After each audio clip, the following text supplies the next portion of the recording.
اوپر رکھ رہے ہیں اس ملک کے نامور ڈاکوؤں کو، جن کی سارے پراپرٹیز باہر پڑی ہیں، جن کا پیسہ باہر پڑا ہے، 30 سال سے منی لانڈرنگ کر کے باہر پیسہ لے کے جا رہے ہیں۔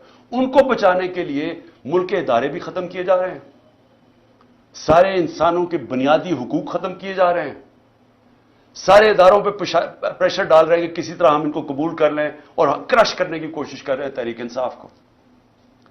ایسے پولیٹیکل پارٹیز کرش نہیں ہوتی۔ میں یہ آج ساروں کو پیغام دے رہا ہوں، یہ صرف اور صرف ہم ملک کو نقصان پہنچا رہے ہیں۔ فاطمہ جناح کا جب الیکشن ہوا ایوب خان سے، تو یہ حربے استعمال کیے گئے اس کو ہرانے کے لیے۔ اس کا کیا ہوا نقصان؟